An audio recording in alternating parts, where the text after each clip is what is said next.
చూస్ country delight, live better. ఇప్పుడే country delight యాప్ని download చేసుకోండి. నమస్తే, welcome to Suman TV. Himachal ప్రదేశ్ను వరదలు బీభత్సాన్ని సృష్టించాయి. లోతట్టు ప్రాంతాలు పూర్తిగా జలమయమైపోయి ఇప్పటి వరకు మనకు ఉన్నటువంటి అధికారిక సమాచారం 90 మందికి పైగా చనిపోయారు. చాలా మంది ఇంకా ఆ వరదల్లో కొట్టుకుపోయిన వాళ్ళ మృతదేహాలు దొరకలేదు. అంత భయానకమైనటువంటి బీభత్స ఘటనలు అక్కడ జరిగినాయి. భారీ వర్షాలకు ముఖ్యంగా మండి జిల్లాలో విపరీతంగా వరదలు వచ్చినాయి. ఆ జిల్లా పూర్తిగా తన స్వరూపాన్ని కోల్పోయిన పరిస్థితుంది. ఎందుకంటే హిమాచల్ ప్రదేశ్ కొండ ప్రాంతం, పెద్ద పెద్ద కొండలు, బండరాలన్నీ కూడా కింద నివాస ప్రాంతాల మీద పడి ఆ వరద కొట్టుకొచ్చి అందులో కొట్టుకుపోయిన పరిస్థితుంది. చాలా విషాద ఛాయలు మండి జిల్లాలో చాలా ప్రాంతాల్లో కనిపిస్తున్నటువంటి పరిస్థితి. అయితే ఈరోజు పేపర్లో ఒక ఇంట్రెస్టింగ్ వార్త నేను చూశాను.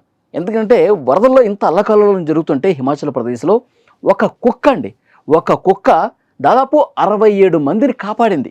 అది ఎలాగో ఇక్కడ మీకు న్యూస్ క్లిప్ కూడా పేపర్లో ఉన్నది, మీకు చదివి వినిపిస్తాను ఒకసారి. భారీ వర్షాలతో అతలాకుతలమైన హిమాచల్ ప్రదేశ్లో ఓ పెంపుడు కుక్క అది అరుస్తూ ఉంది. 67 మందిని కాపాడింది.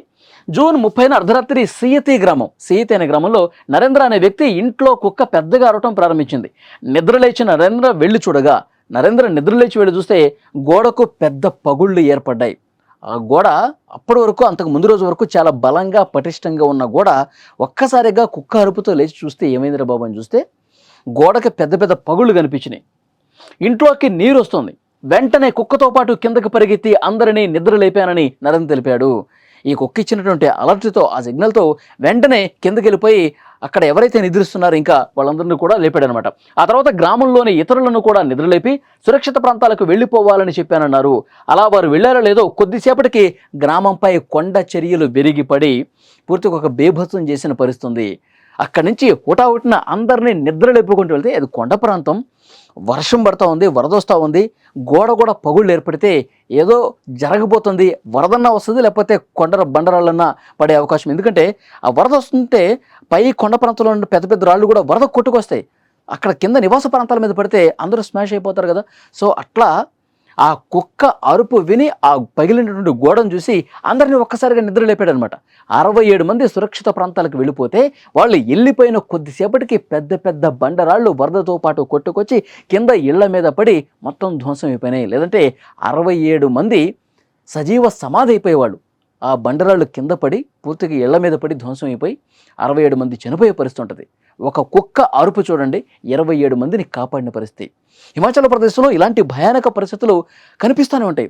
వర్షాకాలంలో ముఖ్యంగా కొండరాళ్ళు కొట్టుకొచ్చినప్పుడు, వరదలో ఈ విధంగా పెద్ద పెద్ద రాళ్ళు కొట్టుకొచ్చినప్పుడు చాలామంది చనిపోయిన ఘటనలు గతంలో మనం చూసాం. ఇక్కడ ఆ కుక్క అరవటం వల్ల ఇక్కడ మనం ఒక విషయం క్లియర్గా మాట్లాడుకోవాలండి. ఎందుకంటే ఈ ప్రకృతి బీభత్సాలు కావచ్చు, సునామీలు కావచ్చు, భూకంపాలు కావచ్చు, అతిపెద్ద వర్షపాతం నమోదయ్యేటప్పుడు మనుషుల కంటే మూగ జీవాలకు ముందుగా తెలుస్తుంది. ఆ ప్రకృతి బీభత్సాన్ని పసిగట్టేటువంటి ఆ నైపుణ్యం అనేది మూగ జీవాలకు ఎక్కువగా ఉంటుంది. వేగంగా మూగ జీవాలు పసిగడతాయి. ఈ కుక్క అరుపు కూడా అలాంటిది.